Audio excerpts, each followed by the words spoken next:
you made me do. Face, mascara, erase. I wanna look good for you.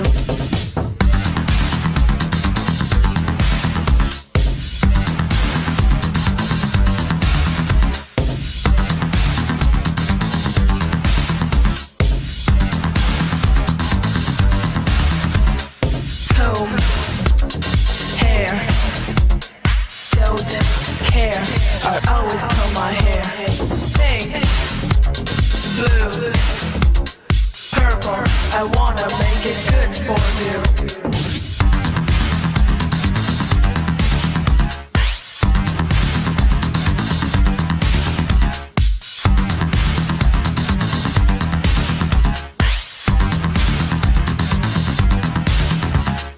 If I wear a dress, he will never call. So I wear much less. I guess I'll wear my camisole. If I wear a dress, he will never call. So I wear much less. I guess I'll wear my camisole. Make up. Make up. Make up. Make up.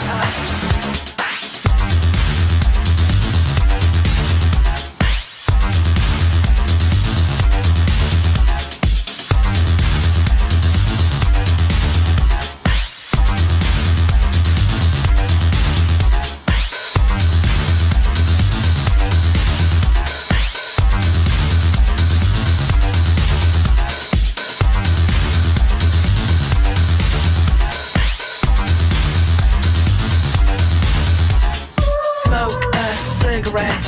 I'm not ready yet. Make up. Smoke a cigarette. I'm not ready yet. Make up.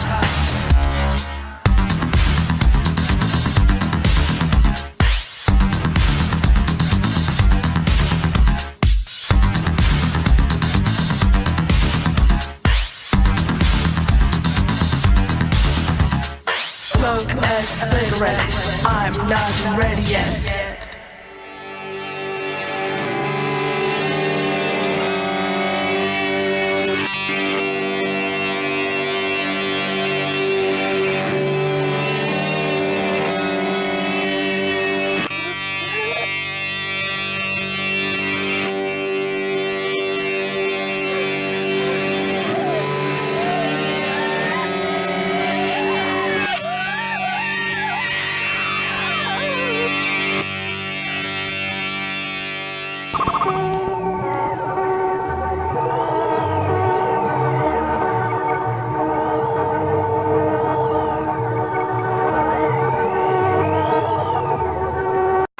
Revenge of the Ninja, starring martial arts master Sho Kosugi and his son Kane Kosugi, 6-year-old world karate champion.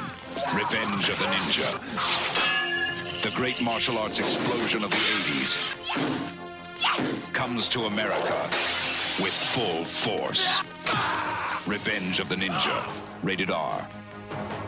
Now playing UA Cinema Center, Hollywood Pacific and selected theaters. Yes. The next show we're going to do is going to be 2 weeks from tonight. It's going to be a late movie, and we'll be watching Revenge of the Ninja with special guest Austin Trunick of the Canon Film Guide. But tonight, we have Coma White on the program, and she's a real trooper. She made it all the way to the third segment. So do we have your microphone? Okay, you have to reboot it. Yeah, how about that? She made it the whole way to. This is one of the later third segments we've ever done. So I know. Well done. There we go. Can you hear me? Yes. So does nobody ever last this long? Very few. I mean, I have to admit, I didn't make it through the movie. It's all right. We're here now, and that's all that matters. Exactly. Yeah. And I'm really excited about watching this Karen Black stunner once again.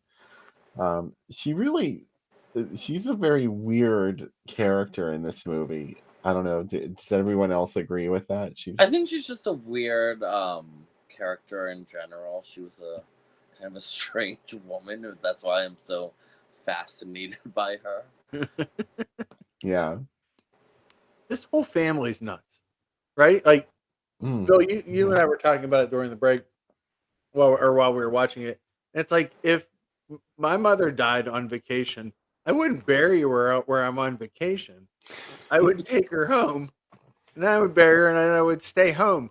Like this house, like they put a lot of work into a house that isn't theirs. I better be getting paid pretty well. I mean, I've cleaned houses and done landscaping and stuff. I wouldn't do it to live in a place. It seems real weird.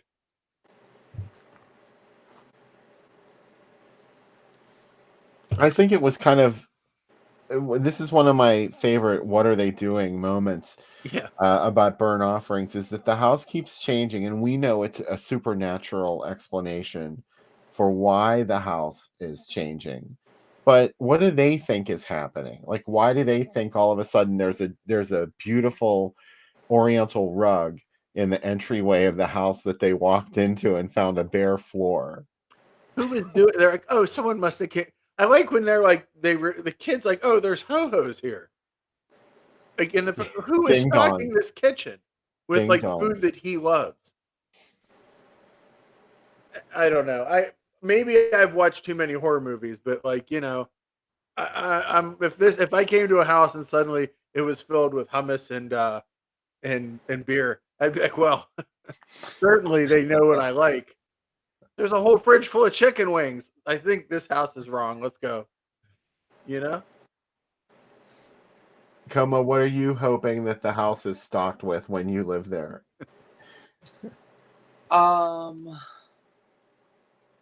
I mean, pretty much everything. I love junk food, so give me like cookies and Oreos. Um, Yes. that would be essential. Margaritas, poppers, and naked men. There is a nice pool for a Oh, naked and man Oliver party. Reed shirtless. Yeah. Yeah, Yeah. absolutely. You'll be stocked with Oliver Reed. Yeah. Oh, hey, I'll take it. Yeah. I want a whole bunch of cigars there when I go there. The cigars that I don't have to pay for, and not the cheap ones either. No White Owl cigars. Okay, this is Oh, like the good shit. no Phillies for you. No, there's a time and a place for Philly's blunt, but this is Yeah. not it. I'm just It's a glad I burnt don't have to offerings clean house. that pool. Like that pool was disgusting. And then it turns into. So Go ahead. what exactly is the premise of this movie? Because I because so the house what is happening? I said an hour through this and I'm like, what? That's when I started,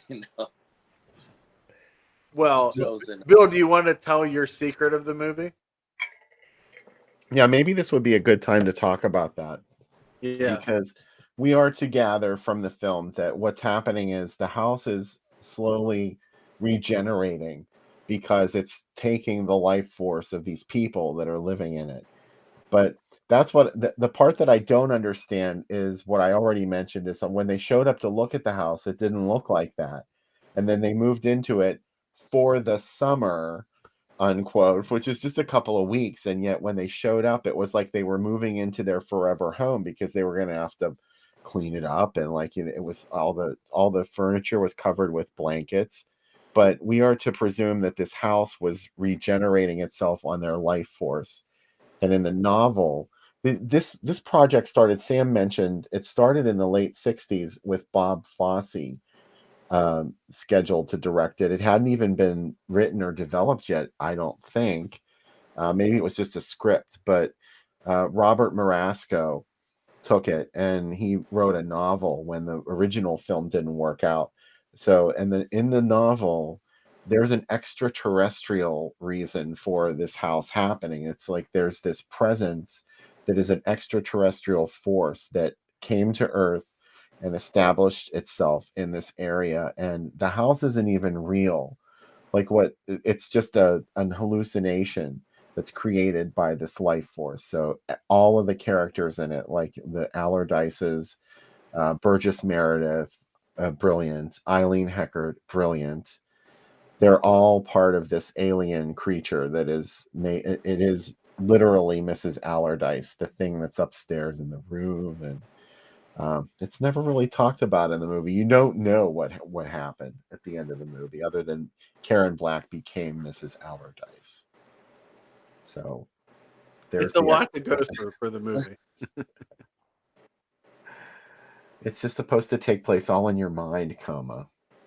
All right. I do like the look of this movie. It's very TV, made for TV in its pacing, and I have to say, this could have been 80 minutes tops. Yeah. Absolutely. It was an hour in, and Betty Davis hadn't even died yet. An hour and nothing happened.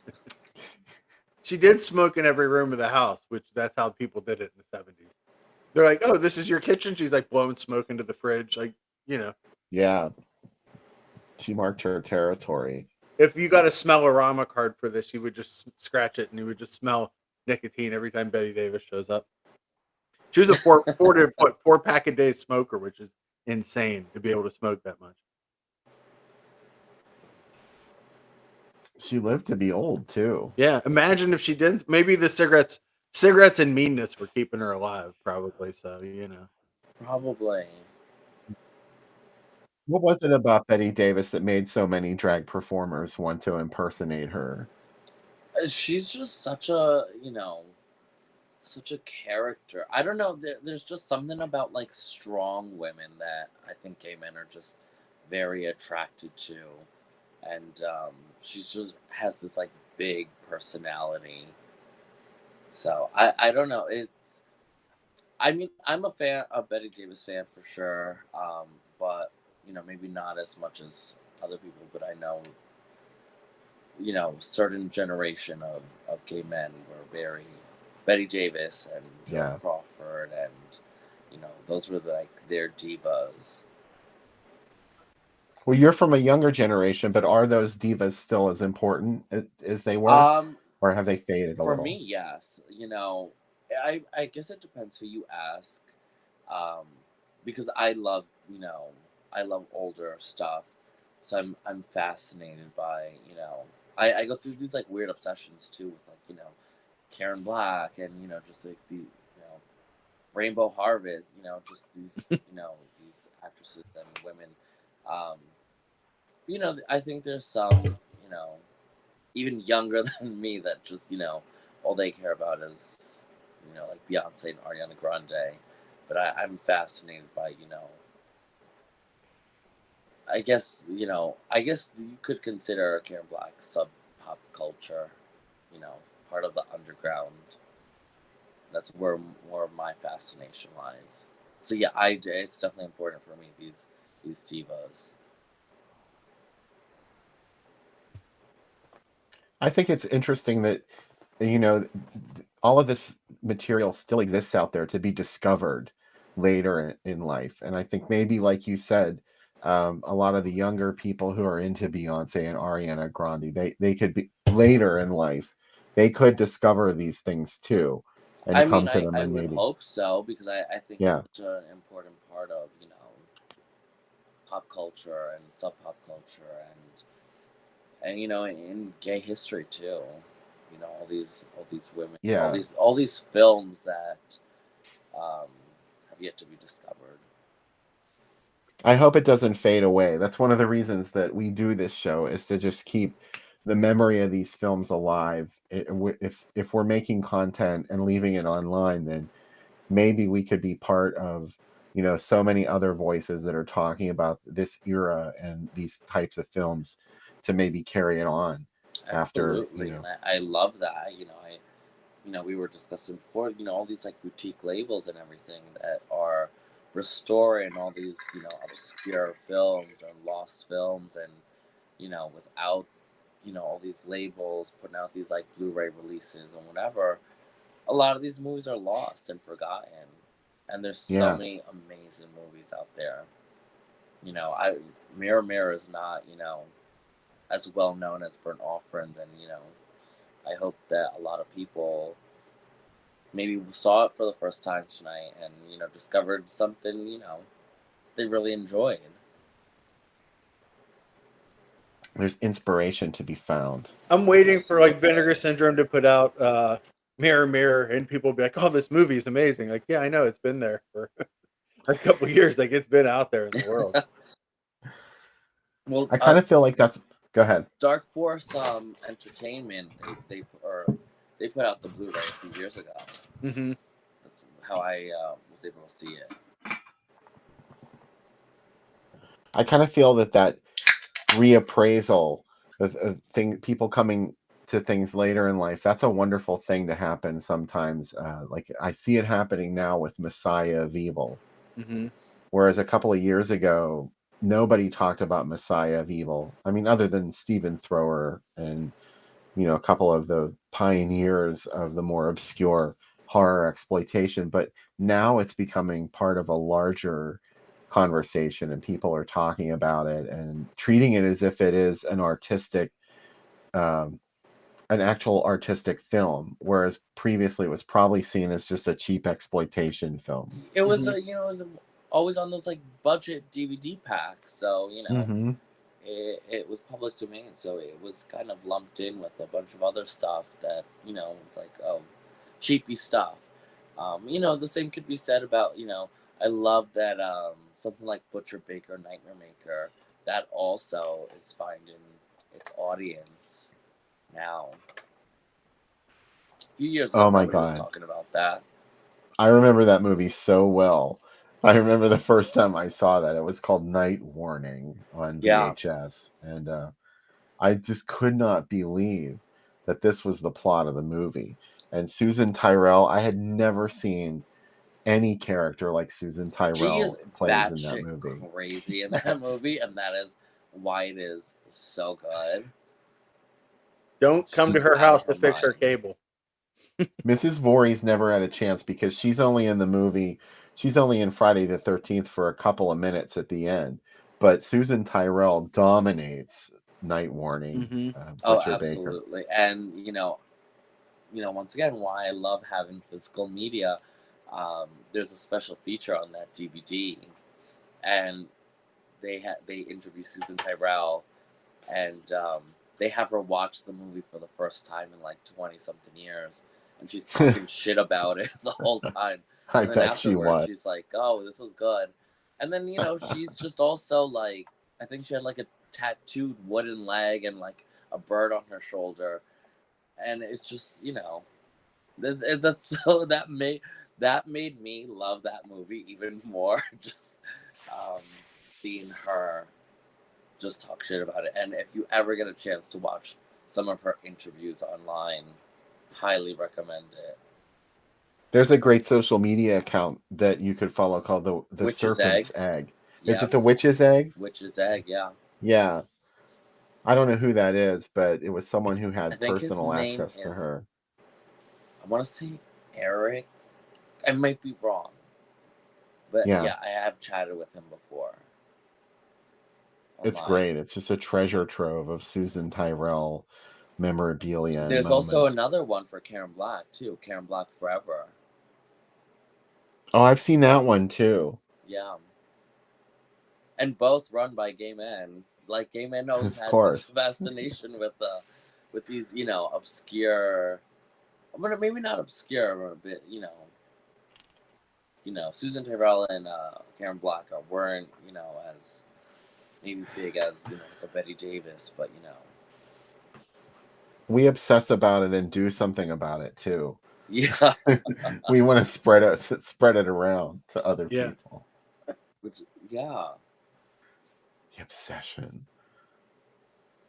I'm It's like glad an that people are obsession. keeping these actresses alive. I love Susan Tyrrell in every movie she's in. Like she's like one of those. Both her and Karen Black are very similar. They're like forces of nature in the films that they come into, and it's just like Oh, yeah. amazing when they show up. Her and Angel with those like crazy Sharpie eyebrows. I love her and Angel so much. So yeah, We did that one on this show too. That movie is so awesome. I also, I don't know. There's something about like movies about prostitutes that I love, but I think that also goes hand in hand with my obsession with like New York City and like sleazy 42nd Street. So I love Street Walking and Vice Squad. yes, Oh, did you ever see the movie Times Square? Yeah, absolutely. With Tim Oh. Curry, right? Yeah. Yes. Oh, I fucking love Times Square. Yeah, that's a great one. The part in Angel that I love the most is when the guidance counselor shows up at the house, and she's confronted by Susan Tyrell, and Susan Tyrell thinks she's just gonna like, she sees this woman and thinks she's gonna push her around, you know, and then all of a sudden the lady grabs her and starts shaking her, and then Susan Tyrell's like, okay, all right, now I respect you. She responds to that instead of being like repelled by it. She's like, okay, now I'll do what you want me to do. I also love that Angel finds an incredibly supportive experience as a streetwalker and like a family on the streets that she doesn't have in traditional life. Like it's She's like the luckiest streetwalker. yeah, there ever exactly. was. It's like it's not like most of these movies are always like, you know, this gets punished and this is a, you know, like a bit. Angel's quite the opposite. Like Angel's smart. She's shown to be capable in all the future movies. Like she's a success because of the life that she lived, because she went off and did this. Did you ever see Street Walking? No, Yes. What's the actress's name that's the lead in that? Do you know? Oh my god, I can't It was sort of like a vehicle for her, I think. She was in The Wrestler. Was it? It wasn't. Melissa Leah. Yes. Yeah, Okay. And then Dale That's who I'm thinking Midkiff of. too is in it from Pet Yeah. Cemetery. Julie Newmar was in that, wasn't Julie she? Newmar in like a lace teddy the whole entire movie, like a red lace teddy, stockings and high heels. And this is her like later in life, and I'm like beyond obsessed. And then she's like shooting a gun. Yeah. I like love that. She's great. I'm gonna And I'm there's, gonna like, a watch whole, this like, now, theme song on to your it. recommendation. Oh, please watch. It's also on Tubi. Oh, okay. Well, It's then that free. made it easy. Yeah, it's a lot of fun, and there's a theme song that's gonna get stuck in your head. Which I've actually It's been I've so long since performed I saw that song movie. before. Oh, really? I have, yeah. I pull out obscure references.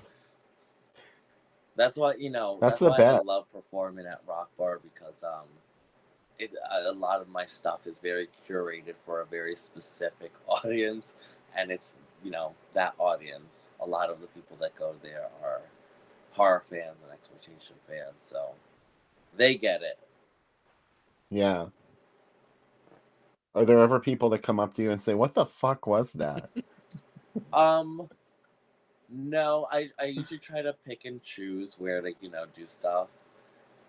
Yeah. Street walking, I don't think would go over very well at in like Hell's Kitchen or something like that.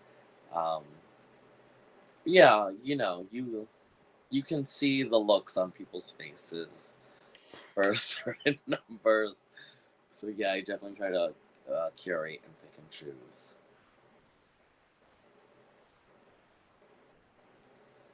Sam, you have some giveaway items for tonight, I don't you? do. I have 3 Blu-rays for tonight. If anybody That's would exciting. like to win them. This sounds like an actual one that I would like to that I'd be interested in. I'm not going to participate in the giveaway, but This creepy crawly. These are creepy crawly. Creepy Well Go crawly. USA. This is, I'll read you with my bad old eyes. While quarantining in a Thailand hotel, guests begin disappearing with no explanation, leaving the group to wonder whether local urban legends about terrifying creatures that possess its victims are true. Ooh, boy. Got some like tentacle monster on the back of it, and it's got This Ooh. crazy tentacle thing, yeah. So there are Have you 3. seen this one? I have not seen it yet. They sent me a review copy and 3 giveaways. So Oh, nice. yeah, so excited.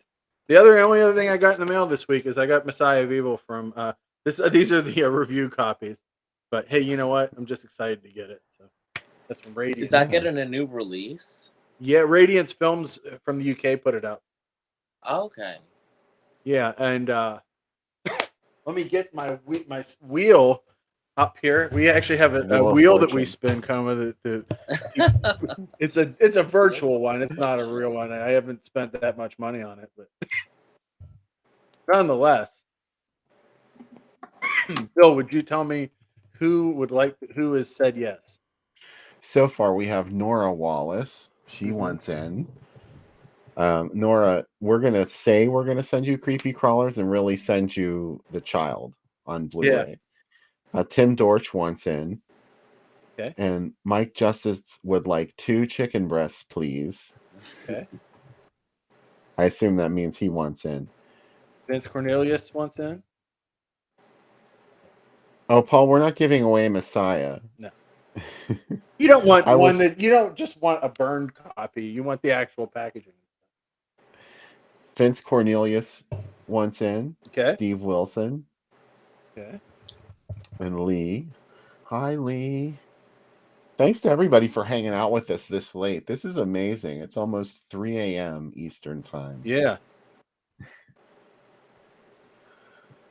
Let's see. I got 6 people, so your odds of winning are real good for 3 people. Mm-hmm. Bill, do you want me to put you in? No. Okay. I'll warn you when I'm done watching it. How about that? I'll have a nervous breakdown if you give me one more DVD. In fact, I have to bring back all your Blu-rays. You should see the stack of review ones downstairs. It's like, God, I'm never going to get through these. I chewed my fingers for 5 days when you asked me for that Don't Go in the House Blu-ray. Oh, I'm sorry. You're like, do you have that Blu-ray? I don't even know if I have it, but I know I have a big stack of your stuff. Yeah. Okay. All right. So I'm going to give it another 30 seconds, but I'm getting the wheel ready to share. How about that? We're gonna wow you with this technology. You're gonna be like, I can't believe these guys are from the future.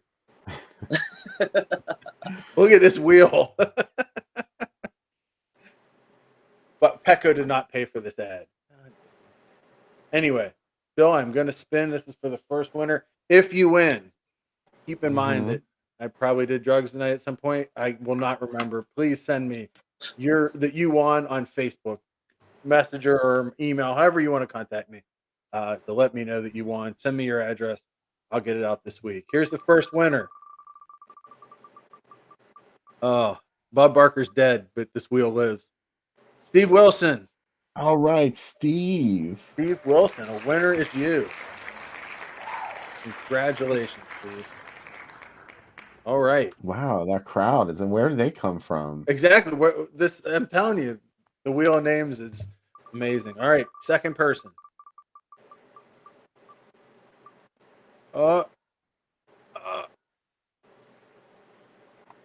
Wow, Tim, you're a winner. Right on the line. Right on the line. Sorry, Vince. That was what we call a heartbreaker.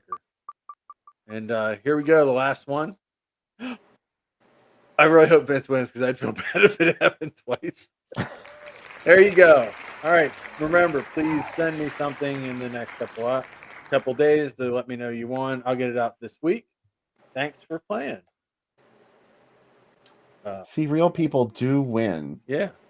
And real people win on the Drive-In Asylum double feature. Yeah. Bill, then also in 2 weeks. Next week we'll be at the drive-in. If you're coming to the drive-in, stop by, say hello. I'm going to have a lot of drinks. One is named for my favorite convenience store outside the drive-in, the Honey Bear. So get ready for that. And then Coma doesn't know that story. One time, a couple years ago, I took too many edibles at the drive-in and had to drive home. And I found out that if you eat black pepper, it breaks the high of marijuana. This is an urban legend that's true. So I went to this convenience store and just started drinking black pepper in the parking lot. Oh my god. And then I drove home. I made it home, unless an occurrence at Owl Creek Bridge thing has happened and I'm dead. And the last couple of years have been fake. But yeah, and then So it worked then. it worked as far as I'm here. And then don't eat Bill's brownies and drive. That's don't I follow. warned you. Yeah, you like maybe this one because I did what I always do as a fat kid. I was like, I had one and I'm like, oh, it didn't really work. And like an hour later, I'm like, I should eat a whole other one. And then all of a sudden, the two hit my stomach and they're like, let's go. And Oh my god. yeah, and then reality Creeper. stopped working. My wife said, I'm really tired. I don't feel like driving. I was like, cool, worked out. And then 2 weeks, we'll be watching Revenge of the Ninja with our friend Austin from the Canon Film Guide. Austin Trunick And is back on the The program. 40th anniversary. God, I'm old because I rented Revenge of the Ninja the day it came out. But yeah, I already saw someone said, I want to miss that ninja movie. Hey, you know what? Sorry. Anywho. Don't be so close-minded. Yeah. I like Martial arts films are an important part of Grindhouse history, and they're sort of the undiscovered country for me because I really don't know a lot about martial arts action films. So I'm looking forward to getting into them. I'm gonna bring a stack of Shaw Brothers movies to drive you crazy. At the driving, you're like, I can't watch all these movies, and I'm like, you're gonna watch them. Maybe I'll just bring you Human Lanterns. I know you want to see that. I do want to see Human Lanterns. All right, I I'll would bring love that. it. Yeah. That would not give me a nervous breakdown if you gave me Human Lanterns. Hey, let's look at a couple ads before we go. Okay. Here's some cool stuff that I found on the page recently. Oh, is your mic on, Coma? Can you hear me? Yeah, Yeah. I can hear you. Okay. Awesome. All right. I see somebody, they recommended Death Promise, which that's also really good. I was literally just thinking about that. Yeah. You've never seen that. No. It's a New York City movie, just like some like kung fu, martial arts, and then like, rats. Cool. It's actually really good. All right. So there's just a couple. I'm really getting into these old movie ads because every time I find them, I've only recently started going back this far. I used to only start in the 60s when I went and called ads, but now I started going all the way back, and they just had these beautiful layouts that were unique to almost every city that they played in. It's, you see some of the same ads repeated, but then you'll just find this really cool artwork that you've never seen before. And this one for The Invisible Man, I think, was a new one for me. Yeah, that's awesome. And this is the Universal one? Yeah, it's from 33. This is from Tucson, Arizona, I believe. Oh, nice. And let's see what else I pulled out here. Oh, here we go. White Zombie and the Monster Walks. Oh, I wow. love White Zombie. I feel like love that White image Zombie. of Bela Lugosi from White Zombie is just, it's so iconic. And Yeah. I love that photo. He's, he's somebody that I hope people don't forget about one day. Like Lon Chaney, Bela Lugosi, Karloff, all these people. There was a reason why they're still remembered today. And if you can go back and experience these films, that you have to see them in a theater, because seeing them on your TV, they just look like the old late night movies, but these were actual theatrical experiences. And, if you're lucky enough to see a silent film like Nosferatu, even, I saw that in a theater and I couldn't believe the difference it made in the way I appreciated it. I don't think I ever saw, like a black and white, especially one of, or a Universal Monster movie or anything like that on the big screen. Yeah. The one I want to see big screen is Bride of Frankenstein. Oh, I love Bride. I mean, I love the Universal Monsters. Mm-hmm. They should bring those back. They're always bringing other stuff back to theaters. Like I know Exorcist is coming back, and they should bring the Universal Monster movies. You should like resurgence of that. Gesundheit. Thank you, Bill. The small label Gold Ninja has a 16 millimeter version of White Zombie that they put onto Blu-ray. They didn't clean up the film at all, so it's like the experience of seeing a beat up print of White Zombie that just came out, and it's pretty cool. Yeah, that's how I first saw White Zombie. It was Yeah. on TV, but the print was all beat up and mangled. Speaking of Bride, Ah, This is a great one. it's just beautiful.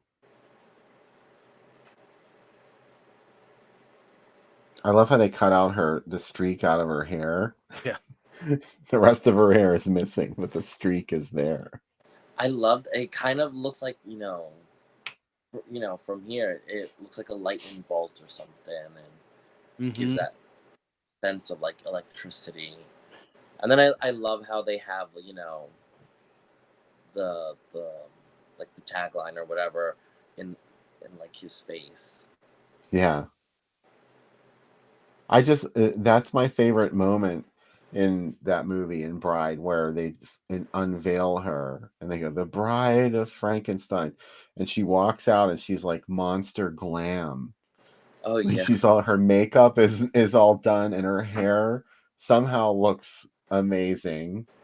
It was fried by electricity, obviously, but I know that somehow when it I made saw her it as a even young more kid, beautiful. and I saw it as a young kid, I was like, it did something to what I found attractive as the Bride. Yeah, You know what I mean? And it was like, wow, like that. I can see why. Yeah.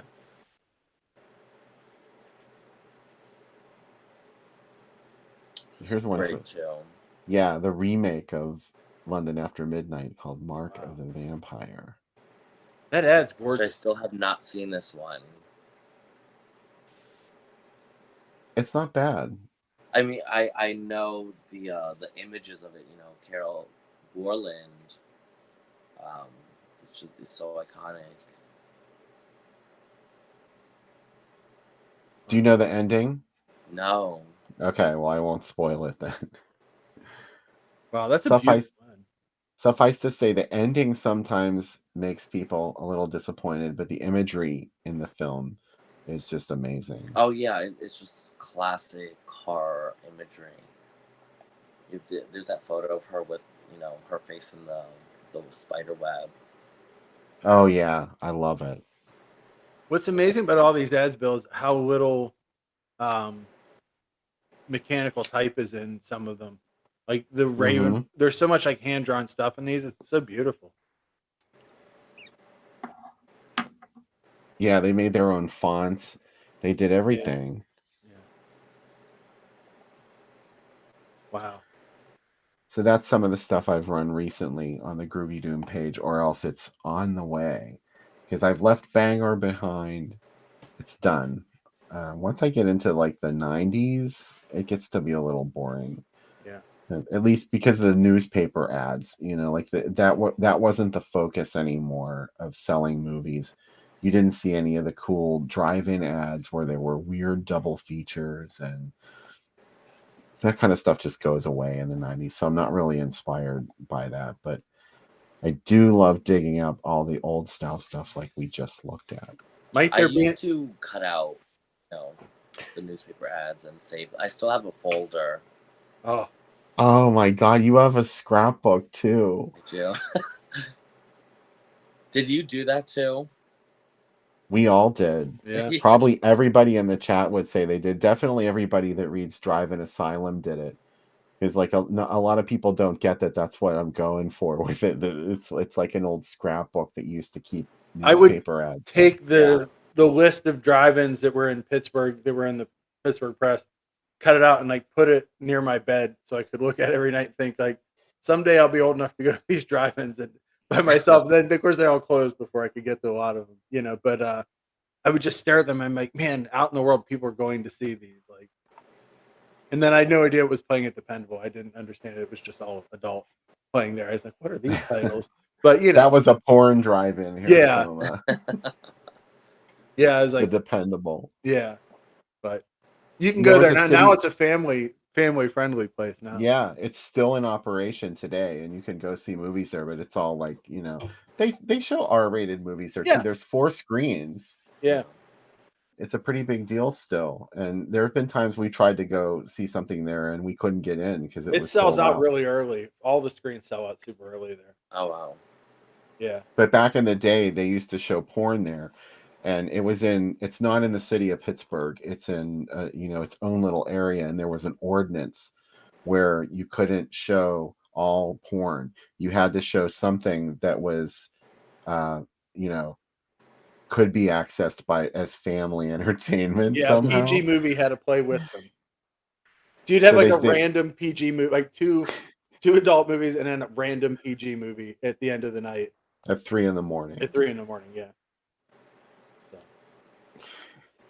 Oh, Yeah. Those were the days. Bill, there's a new issue coming too, correct?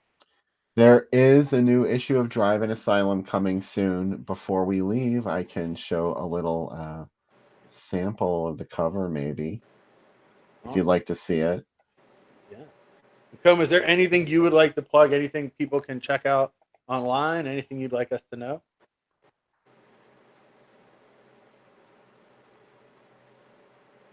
Can you hear us, Coma? I can, yes. Oh, Is there okay. anything you'd like for folks to follow you online or plugs or anything? Oh yeah, absolutely. You could find me on all social media platforms under Coma White NYC.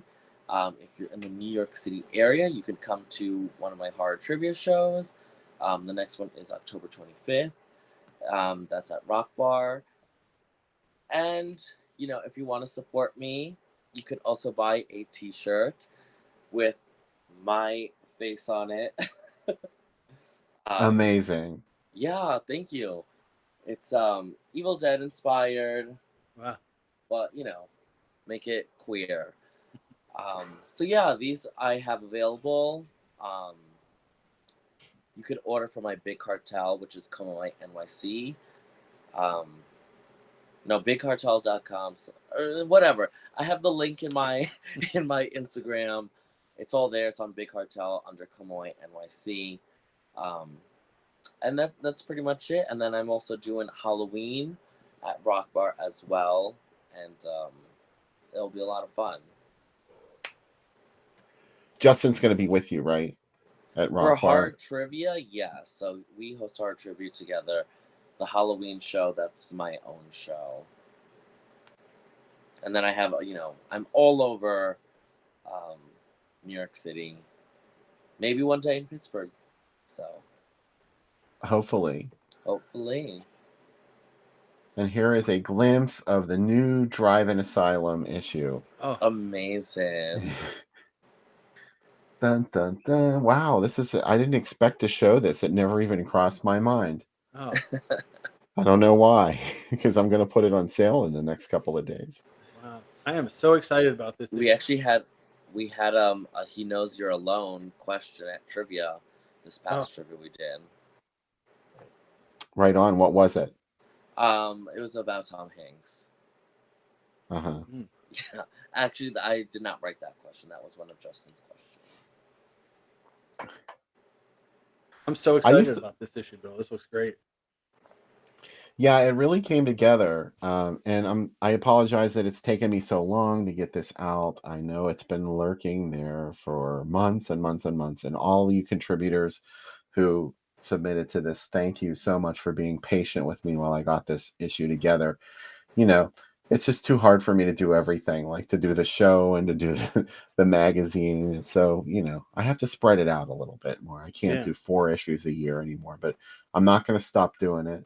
Drive and Asylum's going to keep continuing on. There's still a lot more to do, including, I'll give a little preview here that you're the first to know about it.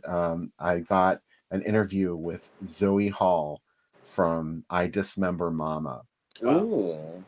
And I'm really excited about it, aka Poor Albert and Little Annie.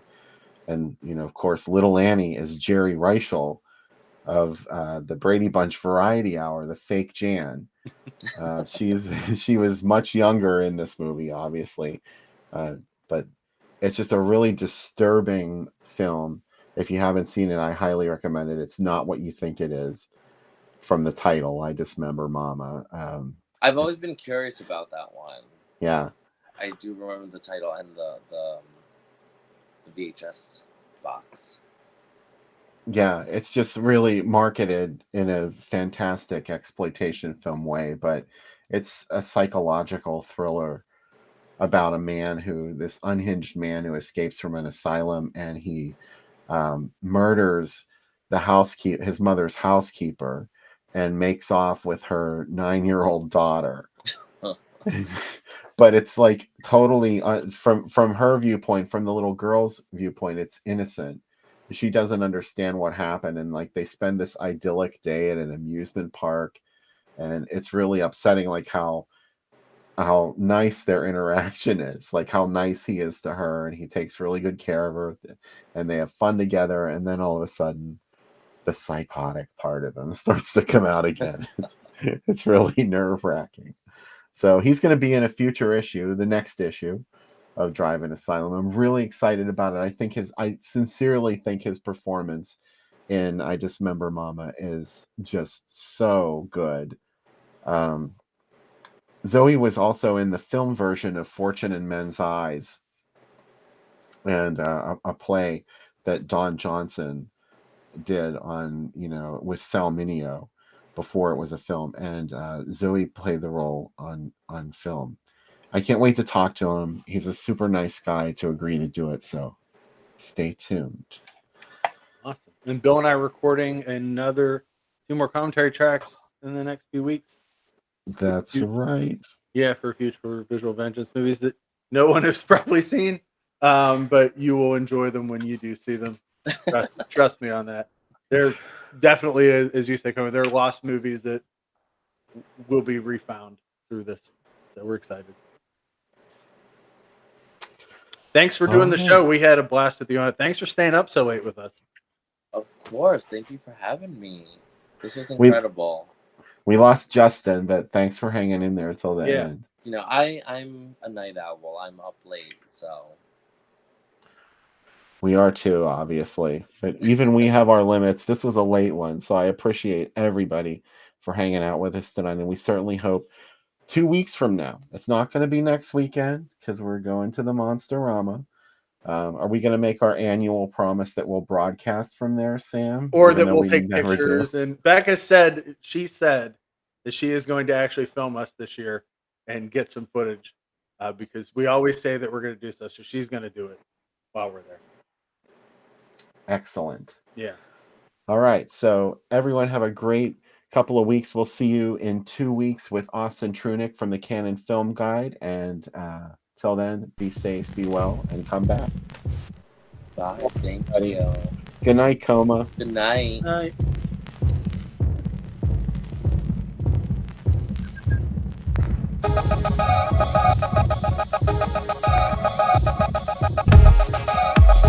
Under 17 not admitted without parents or guardian.